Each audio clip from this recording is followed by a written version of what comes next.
अस्सलाम वालेकुम। आजकल हर इंसान नफ्सियाती एतबार से तरह तरह के मसाइल का शिकार है और इन मसाइल की वजह से हमारे जहनों में पता नहीं कैसा कैसा तूफानी इंतशार उठता है। हमारा जहन हर वक्त कुछ न कुछ बोलता ही रहता है। चलते फिरते सोते जागते जब भी हमें दो लम्हे मैसर आ जाएं, ये जहन अपनी गुफ्तगू शुरू कर देता है। आपने सड़क पर किसी पागल को देखा होगा जो राह चलते खुद से चीख चीख कर बातें कर रहा होता है, लेकिन क्या कभी आपने गौर किया है हम और उसमें क्या फ़र्क है? फ़र्क बस इतना है कि वो खुद से ऊंची आवाज़ में चीख कर बातें करता है और हम लोग अंदर ही अंदर खामोशी से खुद कलामी करते हैं। हमारी ये बातें ज़्यादातर माजी और मुस्तकबिल को लेकर ही होती हैं और हाल जिसमें हम जी रहे होते हैं, यानी वो लम्हा जिससे हम आगे और पीछे का सोच रहे होते हैं, ज़ाया कर रहे होते हैं। हम लोग हाल में खुश रहना ही नहीं चाहते हैं। बदकिस्मती से हम में से बहुत से लोग इस बात को इल्म ना होने की वजह से कोई खास मसला नहीं समझते हैं। हालांकि जहन का हर वक्त चलते रहना ऐसी बातों को लेकर जिसका हकीकत से दूर दूर तक कोई ताल्लुक नहीं होता है, हमें डिप्रेशन की तरफ ले जाता है, जिससे हमारा हाफजा कमज़ोर होने लगता है। किसी भी बात को बहुत जल्दी भूल जाते हैं। हमारे काम करने की रफ्तार बहुत ज़्यादा कम हो जाती है।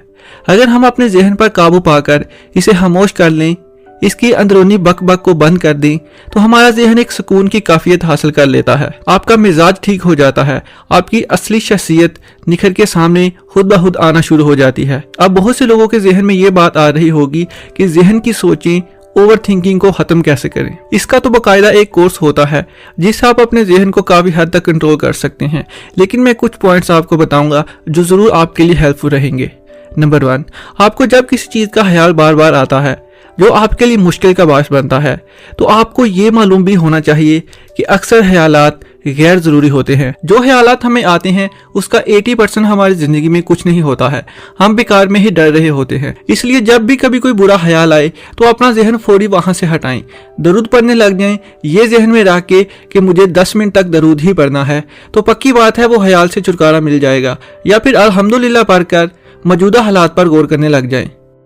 नंबर 2, आपने कभी गौर किया होगा कि जब आप कोई काम करते हैं, यानी आप कुछ भी काम कर रहे होते हैं, तो आपका जहन काफ़ी मरतबा ऐसा हुआ होगा कि उस काम के बारे में नहीं सोच रहा होता है, बल्कि माजी के पछतावे, खूबसूरत यादें या फिर मुस्तकबिल का डर आपके जहन में बार बार आ रहा होता है। आप ये सब ख्यालात को भूल कर जीना सीखो।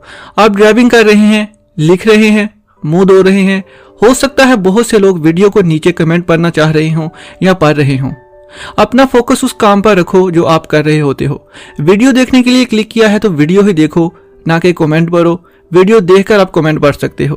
कहने का मतलब यह है कि जो आप काम कर रहे होते हैं उसी पर फोकस रखें।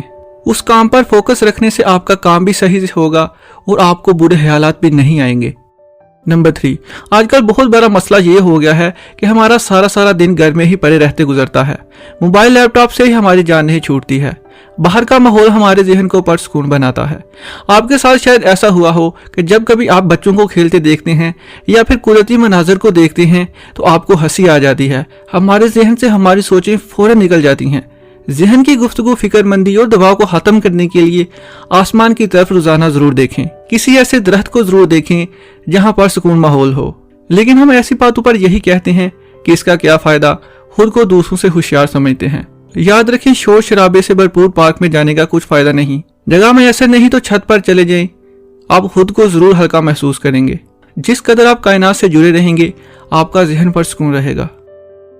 नंबर 4, इन सब का आप पर कुछ असर नहीं होता है तो सबसे आसान तरीका यह है कि अगर आप नमाज नहीं पढ़ते हैं तो नमाज पढ़कर बावजू रहने की कोशिश करें। नमाज तो पढ़ते हैं लेकिन बावजू रहें। यह तरीका एक हफ्ता करके देखें। अगर बहुत ख्याल आते हैं तो आप खुद को हल्का महसूस करेंगे। अब बहुत से लोगों को नमाज में भी बहुत सारे ख्यालात आते होंगे, तो उसका आसान हल ये है कि जो नमाज में आप अरबी पढ़ रहे होते हैं उनका आपको उर्दू तर्जमा ज़रूर आना चाहिए।